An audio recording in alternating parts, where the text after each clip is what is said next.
Hello, and welcome to this episode of the Reset Podcast. I'm your host, Laura Mignot. This is part of my wonderful 29 Days of Magic series where I get to interview amazing Black women every single day for the month of February. And today I am super delighted to have Imani Ellis, who's the founder and CEO of CultureCon and the creative collective NYC. What she has been able to do in the last few years is out of this world. Her story is incredible. You're not going to want to miss this. Take a listen. Hey, Imani, how are you? I'm good, Laura. How are you? Oh, interviewing people all day long. That's good. With the podcast, it's really easy. As I said, light and breezy conversation. First question, always the same. Answers always hilarious. I'm sure yours would be no different. So, Imani, what was your first job? My first job, I was a cashier at Abercrombie and Fitch. And what did you learn being a very awesome cashier, I'm sure?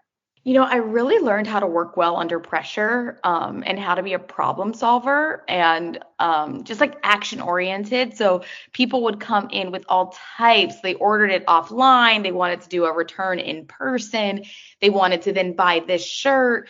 And I really just figured out how to like keep a cool head, perform under pressure, and just like really, really become like output oriented.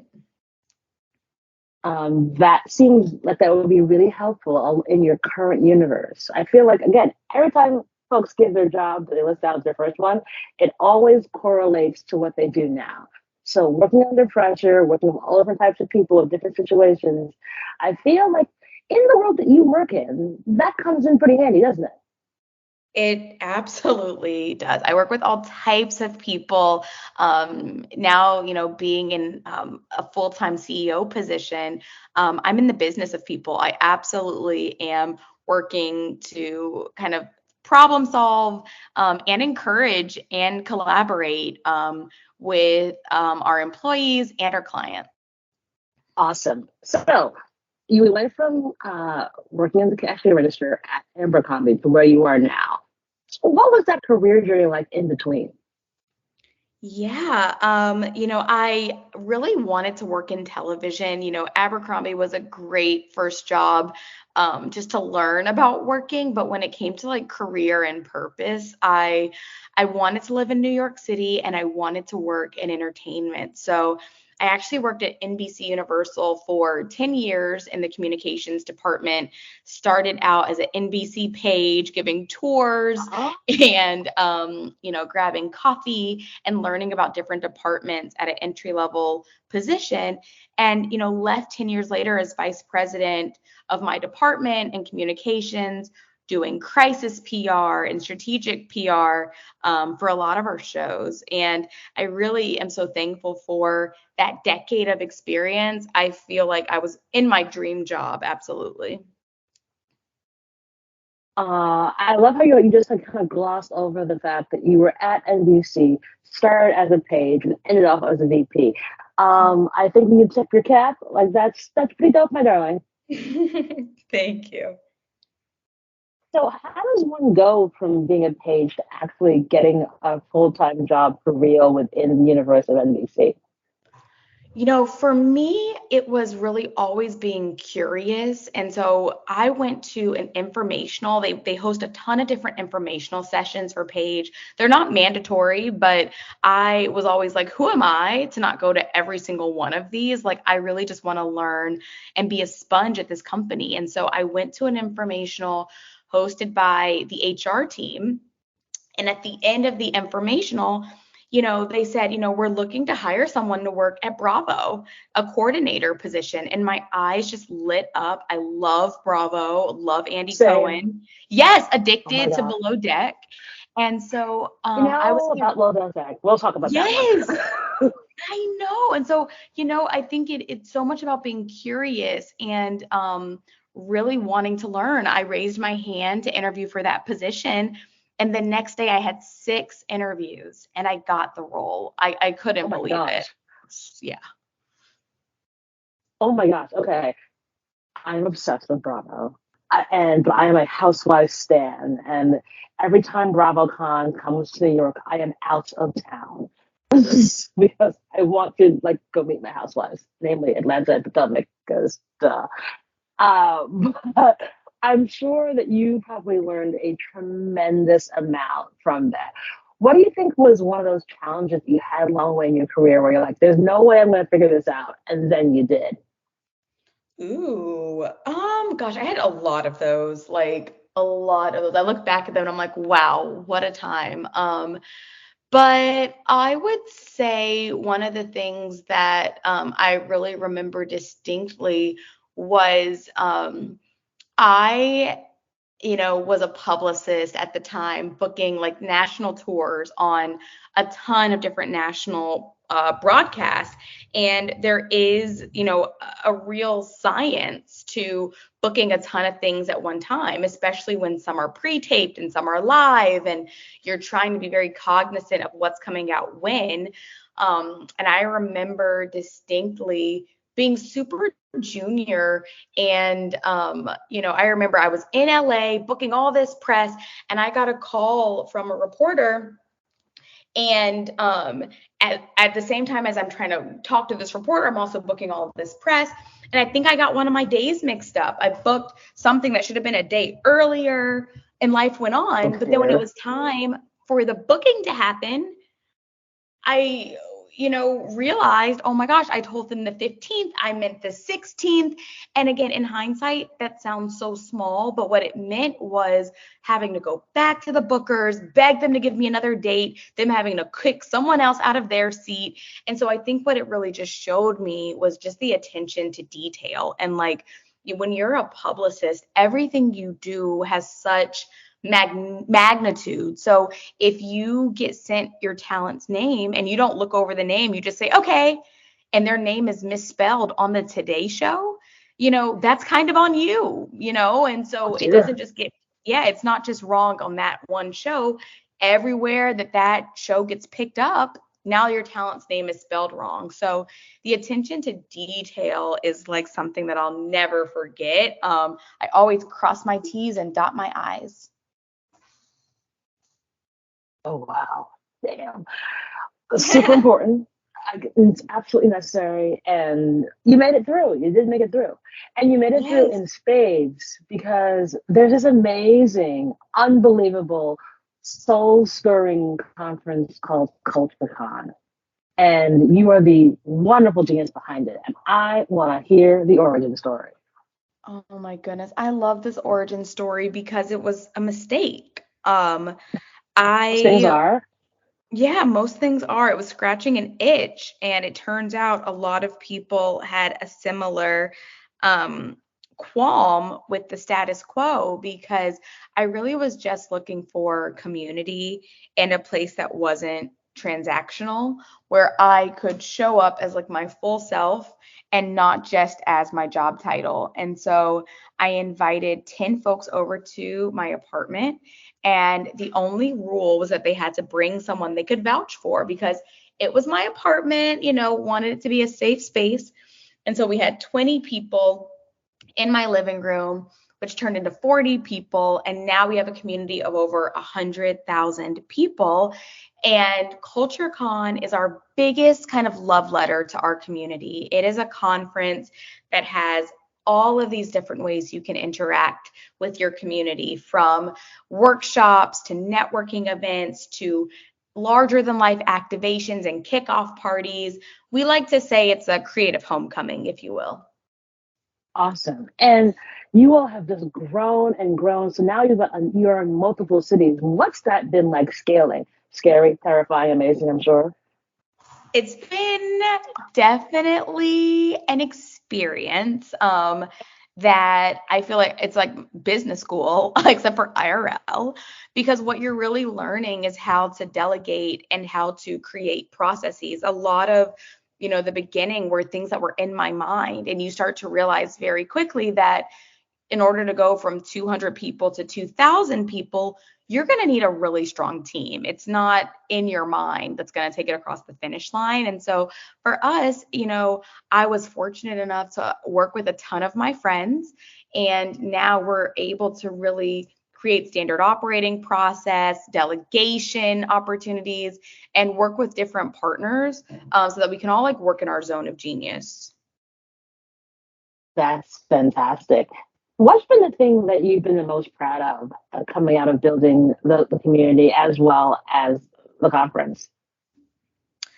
I think what I'm the most proud of is how far we've come as a collective, and that our North Star has always been the community. So even when people ask, what's next? I like to be a reflection of the community and respond, whatever is needed is what's next. And so I think that's what I'm the most proud of is being in service to my community. Love it, love it, love it. So you've recently made that jump, as you said, and now this is going to be your full-time gig. How's the transition been? Amazing.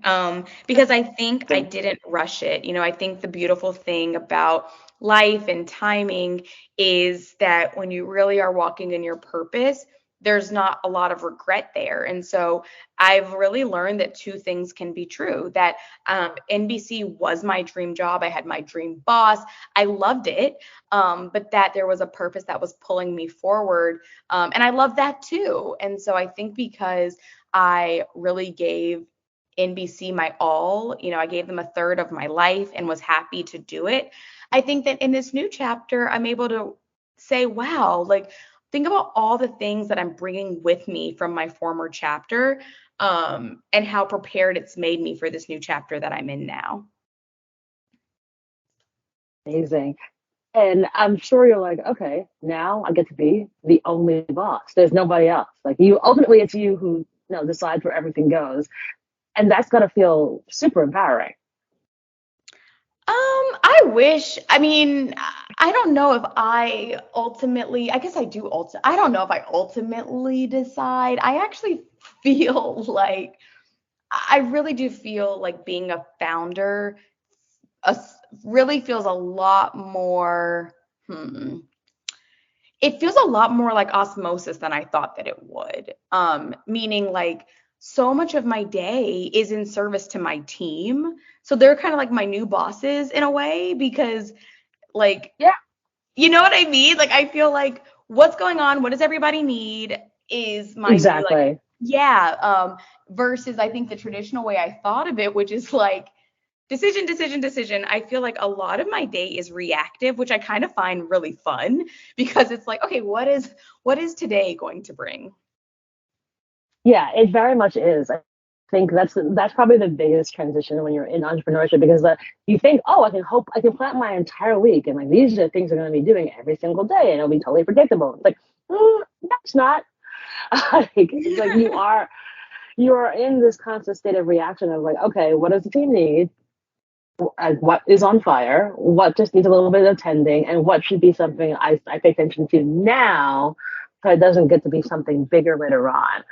And that is basically the day, pretty much every single day. Absolutely. I couldn't agree more. So now that you're out on your own, what's been the thing that you've been like, oh, that's surprising? I think it's been kind of surprising how to like get my brain to think bigger, because I realized that a lot of my dreams were big, but they were in relation to having a full-time job. And so now that there is no other full-time job, I think I'm really spending the first 2 months of the year, like really thinking about like, okay, Imani, like what what do you really have on your heart next? Now that all the limitations that you previously had are gone. So that's been really fun and exciting and kind of scary, but a good kind of scary, to really push myself to think bigger and outside the box. And go in places you probably would never have expected, because now like every door is wide open for you to sail through, and you just have to like figure out which doors to make that choice for. Absolutely. I couldn't say it better. That's exactly it. It's like you almost want to be careful of everything being a shiny ball, because you'll run in so many different directions. Yep. So I'd rather kind of like take my time and then move forward when I really feel, it's time. Yeah, if your heart isn't in it, don't do it. Mm-hmm. Because lots of folks will come knocking on your door and be, hey girl. And it is very much it's the curation of what matters to your heart. Because there'll be stuff that's going to be, oh my God, this is such an amazing opportunity. Is this the moment for it? Right. And the other thing to always remember is that no is a sentence. And it's cool. Like you can just say no. That doesn't mean never, but like right now, no. And folks can always come back around. So many times when I had my own company, I said no, but I didn't slam the door shut. I just said, no, not right now. And Mm, then things came right back around when it was the season it needed to come to me, when I I was love more that. prepared.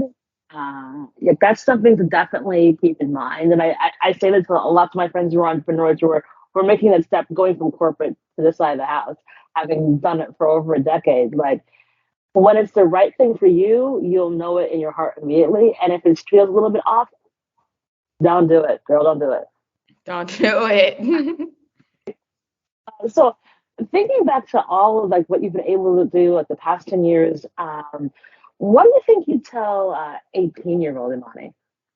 Ooh, I would tell 18-year-old Imani to not worry quite so much. A little bit of worry, a little bit of anxiety means that you care. It's human, but not to paralyze herself in overthinking and worrying as much as she did. Yeah, please don't worry. Like, life Don't was, you'll be worry. fine. Yeah. Totally, you will be fine. Um, so obviously you've now made the transition. You are flying high because it's the right thing to do at this right moment. But what are you doing for you? So what do you do for your self care? Ooh. I have a lot of different self-care items, things that make me really happy. The first is food. I love to eat, and just thinking about Same. my next meal makes me so happy. Um, I recently purchased a new home, so I've been like redecorating it bit by bit, which makes me really happy. Um, Congratulations. Yes, spending time with my family. I'm a family girl, so just getting in front of them. And then my latest obsession is estate sales. I love estate sales, and I go to them on the weekend and I have like the time of my life. Really? Okay. All right. In 7 years of doing this podcast and asking this question, you are the first person who has ever mentioned estate sales as safe care. Please explain. Oh my goodness. So estate sales can happen a bunch of different ways. Sometimes a big family is liquidating and moving across the country. Sometimes there's been a death in the family, unfortunately. Sometimes there's like different foreclosures, like just all these different reasons. But for whatever reason, the items in the home are for sale. And so they will list it on these different apps and websites. I'm subscribed to all the apps and all the websites, and they'll let you know of different estate sales that are coming up in your area. And it's basically like going to a history museum, but you can purchase things. So you can find bookshelves and marble counter, everything at these different estate sales. And sometimes it's a hit, and you end up with like Time magazine posters with Martin Luther King from 1963. And sometimes What? it's a, oh yeah, oh yeah, oh yeah. I've gotten really lucky sometimes. I've gotten like these Time magazines from like 1937 that I bring back to my home. I love history, and they'll sell them for like 75 cents. So it's just, listen, it's amazing, and I recommend it for everyone because it's just very low stakes, but it's almost like a treasure hunt, if you will. Wow. I mean, I remember seeing signs for estate sales like, oh, should I pop in? Like, I hate garage sales. I don't want to do that. But I feel like the estate sale side of the house seems way cooler. And as a nerdy history buff that I am, I feel like I would be into this kind of stuff because, yeah, I mean, I have those posters, but I have like the fake ones. But to get the real thing, oh my God, 75 cents? Girl, what? Oh yeah. Okay. Okay, so you said you love to eat. Okay, so because you're a New Yorker, I must ask, what is your go-to spot? Ooh, that's really hard. I mean, I love a good pastrami sandwich. I love Cats. It's always fresh. It's always delicious. It's so good. Um, I also love Natsumi Sushi in Midtown. It's like low key, but like such fresh sushi. Um, and what else? Oh, I'm a steakhouse girl, so I love Del Frisco's. Really? Del Oh yeah. Frisco's interesting. Hmm. I actually love Harry's Italian. Weirdly, their steak. I don't understand why. I don't because I live downtown. It is so good. It makes no Ooh. sense to it makes no sense to me. The other one that's also really good is Philly's. They also have amazing steak, and I'm like, but you are a you don't do this for your only. This makes any sense to me. But I had that the other weekend, and I was like, okay, all right. But I love a girl who actually also loves steak because oftentimes people are like, you order steak. I'm like, yeah. Are we not hungry here? I want food. I listen, you're a woman after my own heart because I am the same way. I'm always thinking about food, and my friends know if we're getting together, where is food on the agenda? It doesn't have to be at the beginning, but are we ending with food or will there be snacks? Listen, we have that so much in our office now that we have a snack jar because I sort of just mandated it. I was like, why don't we have snacks in the middle of the day? And they're like, really, Laura? And I'm like, yeah. So we now have a rather large bowl, which is our snack bowl, and it has all kinds of snacks, none of which are healthy because why? Get your Cliff Bar on your own time. I want Reese's Pieces. So Mm. I'm right there with you. My whole thing is like I want to be eating because I don't want to be hangry, but also I want good food. Like I live very close to Nobu downtown, and it's my personal restaurant at this point because it's right there. It's right So there. it's right there. It would be wrong of me not to go elsewhere. Why would I go elsewhere? It's right there. I want to patronize my local restaurant. These are things that matter. Uh, Now, last question for you. Do you have a give and or an ask of the audience? A give or an ask? Okay, so I know what an ask is. What's a give? Give could be, hey, here's some good advice. Mhm. Here's a really great restaurant. Here is a really great book I've read recently. Anything you want. Ooh, yes. So the give is definitely. Oh, hold on 1 second. I gotta figure out the name of this book. Okay. Yeah. So my give is to absolutely read the book Untamed by Glennon Doyle. It is transformative, and I really think it talks about who you are, the promises you've made to yourself as you show up in the world, and the promises you make to others. And my ask would be to just support CultureCon. So whether that means attending or getting your company to sponsor diverse young creatives to attend, we would just love your support. Awesome. We will put all the details in the show notes. Again, CultureCon has become one of my absolute favorite conferences. It is such a delight to see so many creators on those stages doing the damn thing. So we'll put all the details in. Brands who we represent, sponsor, please. And definitely grab a ticket because you guys are now in New York, Atlanta, and LA now, right? So yes, we're going to be in LA and New York this year, and then popping up in different events around the country. Fantastic. Be sure to support CultureCon. I love Untamed. It was such an amazing book, so definitely going to show notes as well. It really was like, you're right, it is sort of just a transformative, oh, so good. So right there with you. And Imani, you have been such a delight to have on the podcast. I mean, we could just keep on chatting for another 4 hours.